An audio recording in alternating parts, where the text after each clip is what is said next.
Eduardo Tolosana, gracias por estar ahí con nosotros hoy en PI, el periódico de la ingeniería, que bueno, es el periódico del instituto y de todas las asociaciones. En vuestro caso, Eduardo Tolosana es presidente del Colegio Oficial de Ingenieros de Montes desde el año pasado, desde mayo de 2024, y es doctor en Ingeniería de Montes, licenciado en Geografía e Historia. Es uno de estos ingenieros ilustrados, como los de la mitad del siglo XX, que los ingenieros en general tenían una panoplia de conocimientos muy amplia.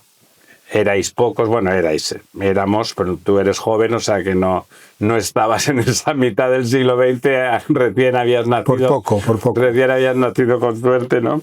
Y es catedrático de la Escuela Técnica Superior de Ingeniería de Montes Forestal y del Medio Natural en la Politécnica de Madrid. ¿De qué das clase?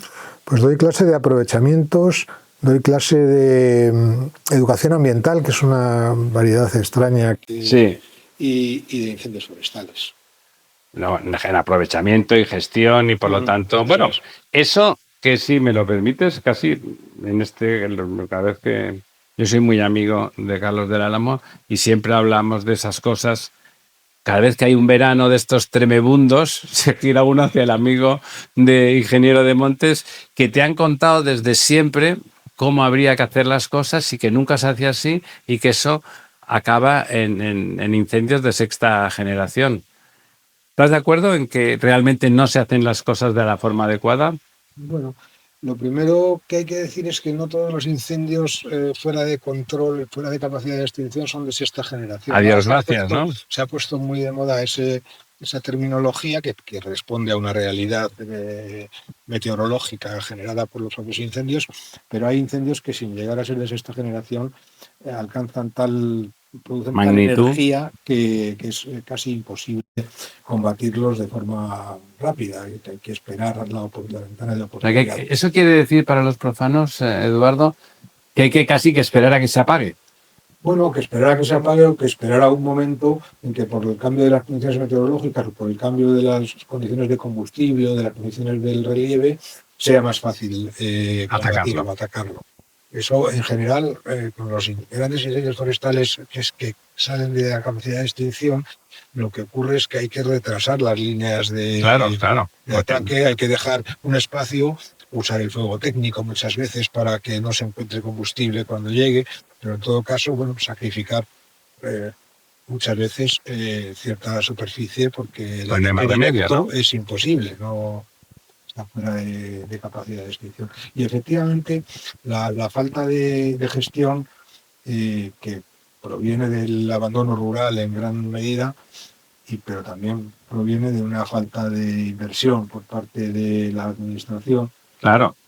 Pues es una de las causas de que estos pocos incendios se conviertan en algo realmente fuera de control y fuera de capacidad de extinción.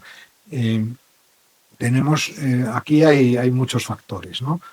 Uno de ellos es la falta de inversión suficiente, tanto en extinción, porque se dice, sí, tenemos medios sobrados, vale, sí, no nos hacen falta más aviones, no nos hacen falta más autobombas, prevención, ¿no? Pero sí nos hace falta conocimiento, inteligencia, formación, estabilidad en el empleo para los combatientes. O sea, en extinción también necesitamos más inversión, pero sobre todo en prevención. En prevención se dedica una cantidad realmente muy pequeña de la inversión total por parte de las administraciones y, claro, no solamente es inversión por parte de las administraciones que actúen en los montes públicos, sino apoyo a los propietarios particulares, porque los montes españoles son un 72% propiedad particular. Los propietarios particulares, las acciones preventivas son un gasto. Es decir, no, desbroce usted aquella zona que es la más peligrosa o tal. Bueno, pues desbrozar tiene un coste y hay que meter máquinas y no produce ningún beneficio. Entonces, una de las digamos, acciones más importantes para evitar que se salgan estos incendios se conviertan en grandes incendios forestales es esa ayuda, ese apoyo fiscal a los propietarios particulares. Y claro, hablamos de grandes incendios forestales y no tenemos en cuenta, o por lo menos el público muchas veces no sabe, que somos muy eficientes apagando incendios. Es decir, somos buenos. Sí, somos muy buenos, somos de los mejores del mundo y de hecho han acudido los combatientes a Canadá, han sido llamados a Grecia numerosas veces para apoyar a otros países en situaciones de crisis grave. El problema es que un pequeño número de incendios, el año pasado creo que fue el 0,26% de los incendios se convierten en grandes incendios forestales. Y ese 0,26%, porque los demás se apagan rápido. Claro. Los demás no nos enteramos, los demás, ¿no? Quema más del 60% de la superficie. Claro. Datos de 2024, que el 2025 todavía no están consolidados. Total, que realmente el peligro es ese, que se escape y para que no se escape, además de ser muy eficientes y muy profesionales y muy formados y con los mejores medios en extinción, hace falta prevención, hace falta preparar determinadas zonas, que llamamos zonas estratégicas de gestión, para que cuando llegue un incendio allí sea más fácil apagarlo. Claro, de hecho, lo decías, que se entiende mucho, porque muchas veces el lenguaje técnico es complicado y otras veces es muy transparente, ¿no?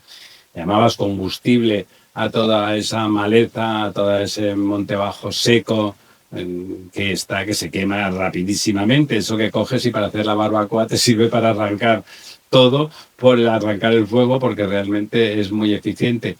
Pero ha estado mal visto, ¿no? Incluso aquí en Madrid. Yo vivo cerca de un bosquecillo, ¿no? Un bosquecillo que está lleno de cosas secas por debajo. Y multaron, me acuerdo, a un padre y a un hijo que fueron a buscar, que no cortaron nada, recogieron troncos y cosas de tamaño mediano para llevárselo a casa, para quemarlo en la chimenea. No cortaron nada, literalmente, y les multaron, ¿no? No hay un prejuicio ideológico ahora en relación a que el monte no debe de limpiarse, eso que vosotros hacéis y planificáis. Bueno, a mí no me gusta el término limpiar el bosque. Bueno, ¿me entiendes? Me refiero de manera, de combustible, no de suciedad. Por supuesto, pero también el matorral y las herbáceas tienen un papel ecológico. Claro. Pero nadie propone limpiar, como dices tú, el 20% ni el 10% de la superficie.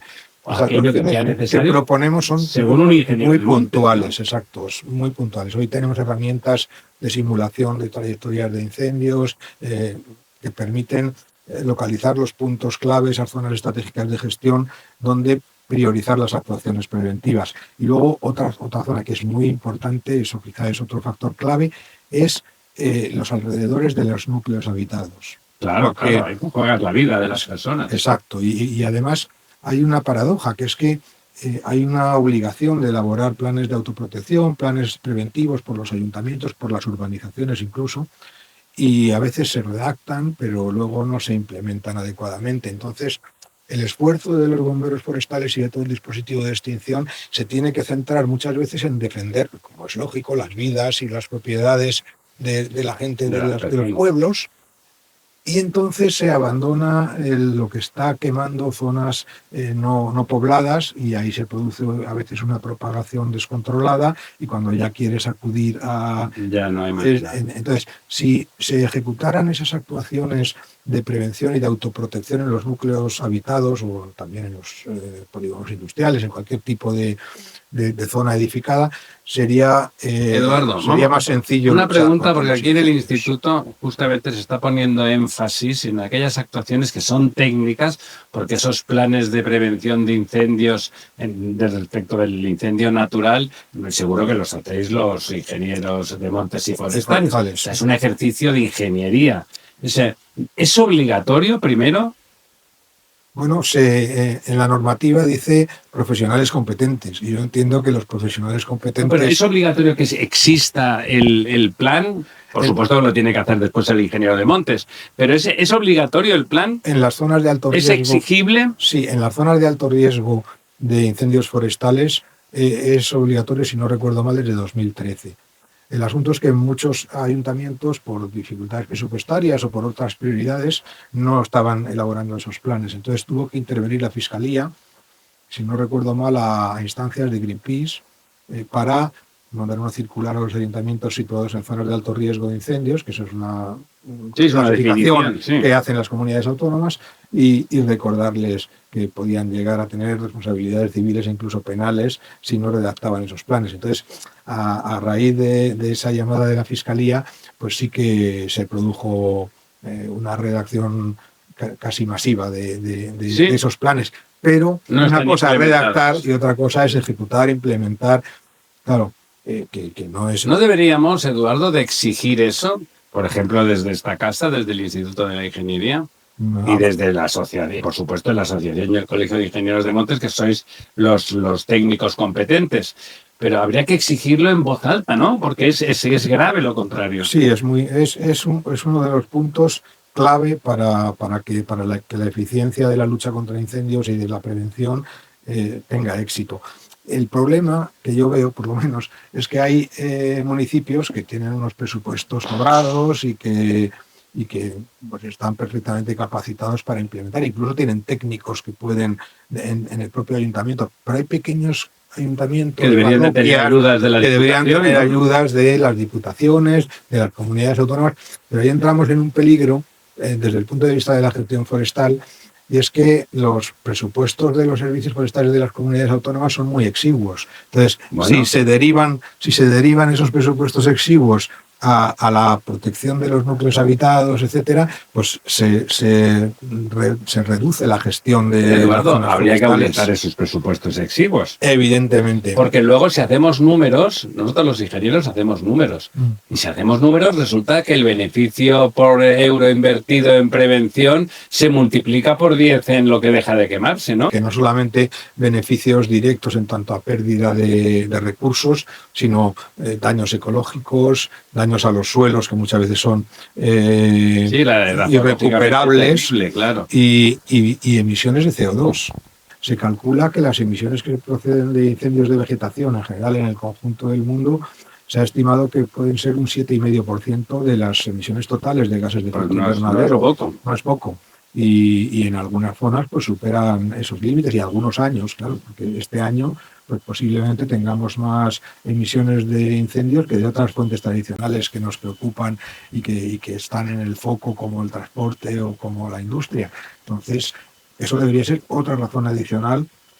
Claro, es que estamos hablando del 56% del territorio nacional, que el calentamiento global es un hecho hoy por hoy poco discutible, ¿no? Y eso lo que va a producir, lo que está produciendo ya, porque si nos fijamos en Canadá ha habido temporadas de más de 15 millones de hectáreas. Claro, que es tan grande la zona boscosa allí. Ya, pero es una zona muy fría, teóricamente, sí. Al norte, que en verano no tiene las sequías que tenemos en los climas mediterráneos, pero que aún así el calentamiento global pues está produciendo temporadas más largas de veraniegas, más y afecta particularmente, ¿verdad?, en zonas justamente más frías. Se nota más quizá el contraste, ¿no? Porque al final el calentamiento, que es una evidencia, es una medida de temperaturas discreta, en el sentido de que, bueno, en unos sitios sube más que en otros, claro, ¿no? Claro. Pero en la España mediterránea y también en una parte de la España continental tenemos ese problema de que los periodos de sequía son más largos, a cambio los periodos de precipitaciones precipitaciones extraordinarias son más frecuentes, aunque siempre han existido. Eso tampoco. Sí, te iba a decir que ya desde que tengo uso de razón. Sí. Pero y sobre todo la temporada de incendios se alarga. El periodo cálido y seco lo que llamáis temporada de incendios, que está bien saber que eso existe y tiene sentido, se alarga. Sí, habéis comprobado que aparecen antes y se acaban después, ¿no? Y en algunas zonas de España, incluso por ejemplo, los terribles incendios de Portugal y de Galicia, de las cercanías de Vigo en 2017, fueron en octubre. Ha habido incendios graves en marzo. Es verdad que la zona de la cornisa cantábrica tiene otro régimen, porque no es la sequía estival lo que produce allí los incendios, sino el viento sur. Viento y rayos y Y cosas el, así, y el ¿no? viento sur, que es un viento desecante y que a veces coincide con periodos de sequía, pues se produce pues entre enero, marzo, no es Ya, estival. es otra dinámica, sí. Pero en la mayor parte de España, en la España continental y mediterránea, pues la temporada de incendios venía siendo de junio a septiembre, ¿no? Y, y ahora pues ya están, es otro argumento más para que los dispositivos de extinción se profesionalicen, se estabilicen y aunque estén haciendo labores de prevención durante febrero, el invento, ¿no? Pues si estén disponibles en abril o estén Eduardo, disponibles en octubre. yo me imagino que tú de pequeño ya pensabas que ibas a ser ingeniero de montes, pero yo desde que tengo uso de razón oigo de los incendios en España todos los veranos, con más o menos ferocidad, ahora le llaman de sexta generación, antes eran simplemente horrorosos, etcétera, con lo cual la petición que haces en voz alta desde la técnica da un poco de risa y pena al mismo tiempo, es una evidencia, ¿no? Antes decías, es que hay tan poco dinero para el tema de extinción que si lo pongo a prevenir en los núcleos urbanos pequeños no me van a dejar. Pero es que lo que habría que hacer es poner más, porque no parece nada gratuito, ¿no? Ese presupuesto parece un presupuesto, yo diría, de extrema necesidad. El problema que yo veo y que creo que los políticos habría que pedirles un poco más de ética patriótica, yo diría, porque al final estas inversiones son inversiones que si funcionan no se ven. Es Claro. decir, hemos prevenido... Son como las tuberías enterradas. Esto es. Y son inversiones que muchas veces están lejos de la vista de la población urbana. Entonces, Sí, del aplauso fácil. Y luego a veces son inversiones que tienen su resultado a los 20 años, a los 30 años. Y claro, pues es difícil sacar una rentabilidad electoral a corto plazo. A lo mejor tendríamos, y seguramente desde la ingeniería, al final, quieras que no esta conversación entre tú y yo, que parece tan racional todo lo que se está diciendo, pues el común, como tú dices, no lo aprecia tanto. Educar y decir, oiga, este año, como se ha invertido en esto, se han reducido los incendios en tal zona, y aquí que se hizo bien, la población no ha sufrido, ¿no? O sea, decirlo en voz alta. Claro, el problema es ese, que muchas veces tú inviertes un año, ese año viene malo y no se nota. Y no se nota. O no inviertes un año, ese año es más suave y se reduce la superficie quemada y tal, y que dices, mira, a pesar de no invertir, o sea, no es tan fácil. En el largo plazo está claro que no es así. Y otra consideración que también me parece importante es que los aprovechamientos de los montes tienen muchas veces muchas restricciones. En general, la gestión. A eso me refería, por temas de ideología, ¿no? Por temas de, no tanto de ideología, porque es una cosa bastante general en Europa y en Estados Unidos, sino el concepto de espacios protegidos que viene ligado, quizá por influencia de Norteamérica, que tiene otra realidad sociohistórica completamente distinta, a la inacción, no tocamos nada, ¿no? Y además prohibimos que se toque, prohibimos que se... Eduardo. Sí, ideológico no de derecha e izquierda, es una cierta ideología equivocada de lo que es proteger la naturaleza, ¿no? Yo creo que, claro, hablamos de espacios protegidos y proteger siempre es contra alguien. ¿Contra quién? Contra el ser humano, evidentemente, ¿no? Que es el que se supone que es algo ajeno a la naturaleza y sus intervenciones la destruyen. No es cierto. No es cierto. Entonces, fíjate, a mí el otro día decía un colega que deberíamos hablar mejor que de espacios protegidos, de espacios preservados. Queremos conservar ese paisaje, pero ese paisaje muchas veces en Europa, no sé si en el norte de Canadá, pero en Europa es consecuencia de la acción humana durante siglos, de la ganadería. ¿Cuántos paisajes primarios hay? Poquísimos. Aquí en Europa prácticamente muy pocos, muy en el norte o muy en zonas de montaña. Pero lo demás pues se debe a la acción humana. Entonces, si no gestionamos activamente, si no continuamos, y además eso tiene el potenciar, es muy difícil por el abandono rural, pero el potenciar las actividades tradicionales tiene otro efecto muy positivo, que es lo que se llama paisaje mosaico. Si en vez de lo que está ocurriendo ahora es que está creciendo la superficie forestal, se están naturalizando muchos antiguos cultivos y pastizales, se están regenerando el arbolado muy denso y muy joven en muchas zonas que antes eran, pues eso, cultivos marginales, pastizales, y si consiguiéramos en vez de una superficie homogénea llena de matorral o llena de bosques, consiguiéramos que se ocupara el espacio, pues por una alternancia de pastos, de matorrales, de viñas, de olivos. Estos cultivos leñosos agrícolas son un auténtico freno para los incendios. Cuando llega un incendio a una viña se para, claro. Se para, ¿no? Y los cultivos agrícolas, claro, cuando están en plena sazón, como ha pasado en Lleida este año, pues tienen bastante riesgo, ¿no?, de una propagación muy rápida. Pero una vez cosechados, o los que están en barbecho, pues igual que los pastizales que tienen una gestión por ganadería extensiva, de hecho es una de las herramientas que también proponemos usar, junto a los desbroces, el fuego técnico, las quemas prescritas, ¿no?, en épocas yo lo he visto en Sudáfrica en espacios extraordinariamente grandes y singulares, y hacen quemas técnicas. Sí. Aquí también se están haciendo, tanto en Cataluña, en Andalucía, en Madrid, pero necesitamos, o sea, las quemas técnicas son complejas, no solo por la planificación, hay que encontrar la ventana climatológica, tienes que tener medios de extinción cerca para, por si acaso, claro. Y hay que planificarlas muy, muy bien, ¿no? Y eso es caro. Entonces, ¿se hacen? Sí, se hacen, pero ¿haría falta más? Ya. ¿Es suficiente? No. No. Antes has dicho una palabra importante, que es biomasa. ¿Estamos aprovechando el potencial energético de la biomasa? Esa gestión que dices más técnica no nos podría proporcionar seguridad por un lado y por otro lado energía de biomasa que es renovable, recuérdese. Absolutamente. Estaba empezando antes a comentar que uno de los problemas que tenemos es las limitaciones al aprovechamiento de los recursos, o la falta de estímulos para el aprovechamiento de los recursos, que a veces pues no es algo, como dices, ideológico, sino que es sencillamente por falta de rentabilidad, claro, o por otros problemas que tiene sobre todo la propiedad forestal particular, pero también las administraciones públicas.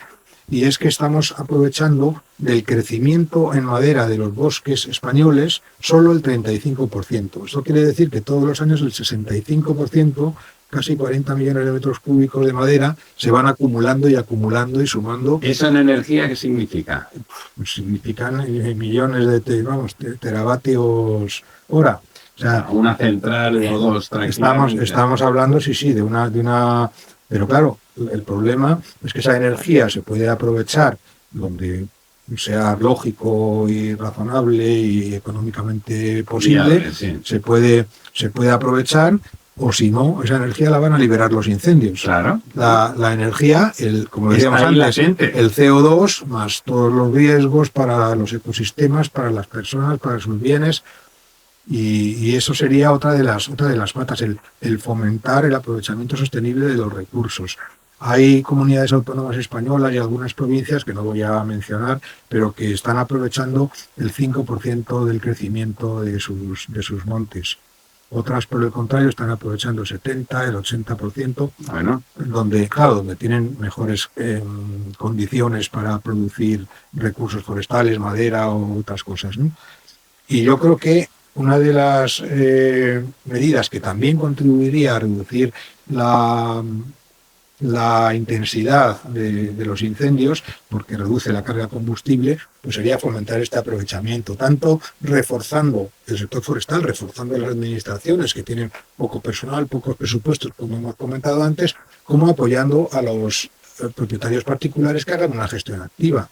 No puede ser que un propietario que a lo mejor tiene un bosque y le cuesta 40 años criarlo, levantarlo tal, luego corte la madera, venda esa madera y tenga que pagar ese ingreso como si hubiera sido un ingreso único en ese año. Tiene que tener un régimen fiscal especial. Totalmente. Es que es evidente que es una actividad singular, ¿no? Claro. Y ese régimen fiscal especial lo venimos pidiendo desde el Colegio de Ingenieros de Montes, desde la plataforma Juntos por los Bosques, donde también se han unido pues, grupos ecologistas como Greenpeace, y se viene pidiendo... Pero no están inventados en otros países con tradición forestal. Sí, evidentemente, pero en España todavía no... Se han hecho intentos, se hicieron incluso desde la Ley de Montes de 2003, se hicieron intentos de que hubiera un régimen fiscal singular para la producción forestal, pero Hacienda en aquel momento, pues... Poderoso caballero, es el que recauda el dinero. Exacto, sí. Oye, cambiando de tema, porque es verdad que los incendios a veces monopolizan y parece que los ingenieros de montes solo hacen gestión de incendios. También ya estábamos hablando de lo que es la gestión territorial, forestal y económica, por supuesto las explotaciones, bueno, las forestales fundamentalmente, pero todo lo que tiene que ver en ese entorno singular que es el monte. Y una de esas, que tenía que ver con cosas que se han hecho en el instituto estos días sobre avenidas y sobre seguridad de presas y tal, es esa corrección que tampoco está de moda, que también parece que es una canallada ambiental y que no es cierto, que es la corrección hidrológica en cabecera, ¿no? Sí. La zona donde realmente se empiezan a generar las avenidas. Pues absolutamente. Yo diría, primero, que los ingenieros de montes no trabajamos solo sobre el territorio forestal, que hay una labor también muy importante en lo verde urbano. Hay una labor cada vez más considerable en la infraestructura verde urbana. En el árbol urbano, digamos, también. Eso claro. es, en parques, jardines, áreas metropolitanas, todo tipo de zonas, digamos, por ejemplo, naturalización de ríos. Hay mucha actividad en esos terrenos que no son tradicionalmente forestales. Pero bueno, sí, lo que comentabas, Ignacio Pérez Soba, que es nuestro decano de Aragón, habla de zonas inundables y de zonas inundadoras. Y las zonas inundadoras son aquellas donde se originan los flujos de escorrentía y posteriormente los caudales que luego llegan y producen esas desgracias como las de la Dana del año pasado. Y en esas zonas se ha venido haciendo unos trabajos increíbles de corrección hidrológico forestal, tanto a través de repoblaciones como a través de pequeñas obras hidráulicas como diques, como pequeñas canalizaciones, que van laminando, ¿verdad? Que van, claro, tienen el efecto de lo que llamamos la punta del hidrograma, es decir, ese caudal máximo que se produce y que genera tanto destrucción aguas abajo, se retrase y disminuye. ¿Verdad? Exacto, y además la retrasa. O sea, tienes más tiempo de reacción y además el caudal que te viene, en vez de ser de 500 metros cúbicos por segundo, pues es de 300. Es decir, se nota, claro. que esto tiene una consecuencia.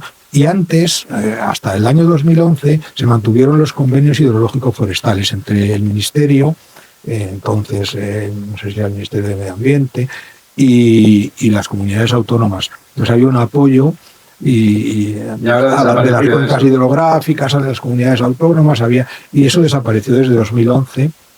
Pues, ¿y por qué?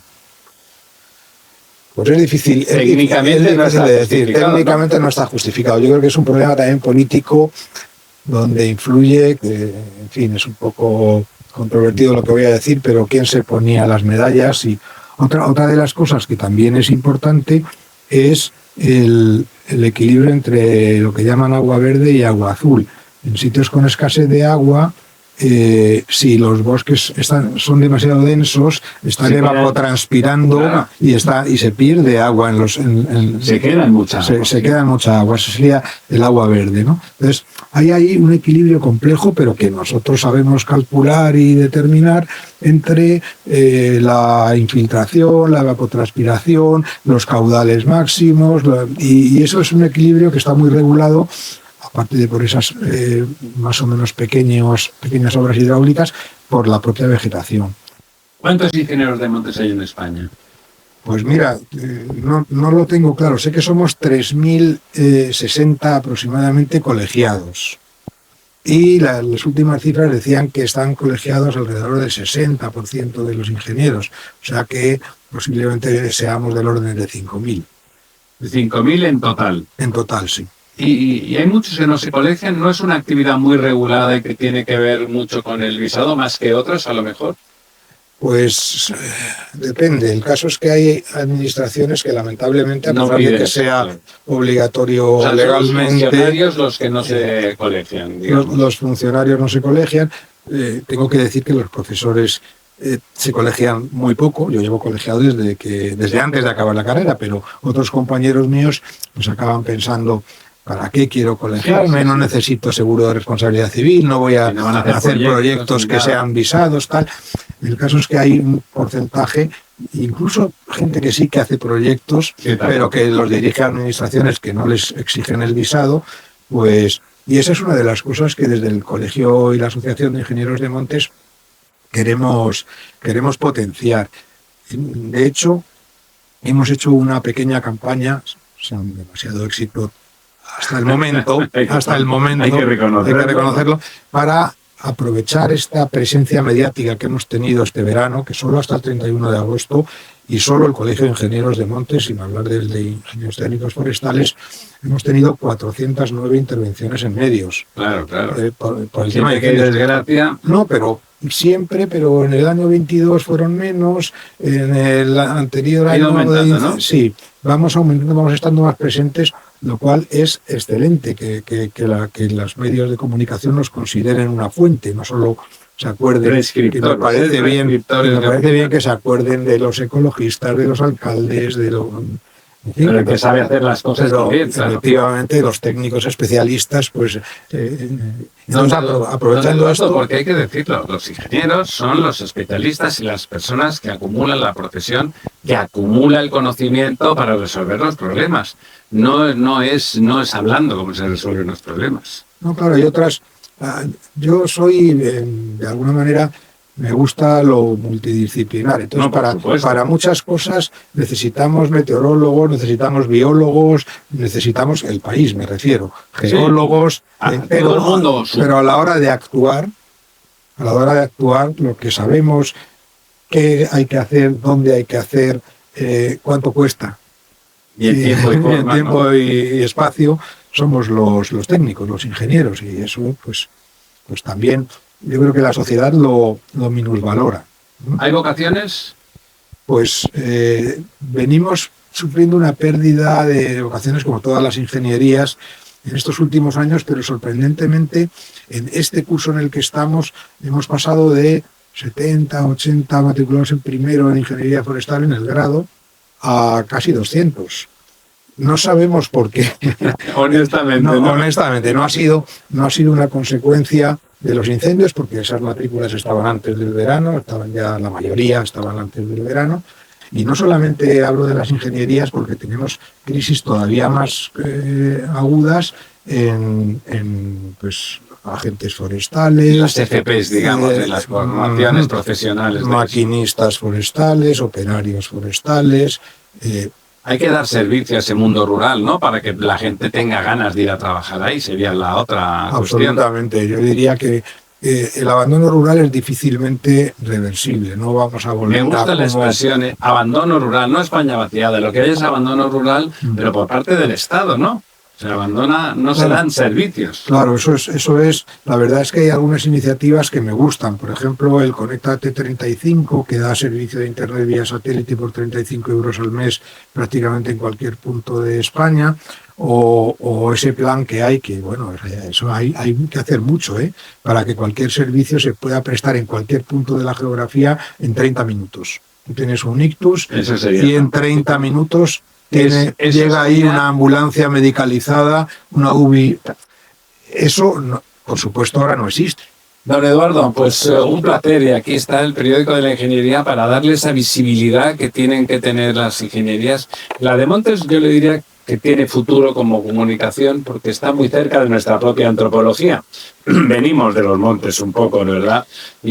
Pero tiene que ser fácil y ya lo saben, aquí estamos para servirles. Pues muchísimas gracias por darnos voz. La verdad es que ha sido un placer participar en esta entrevista y a vuestra disposición para lo que podáis necesitar en el futuro.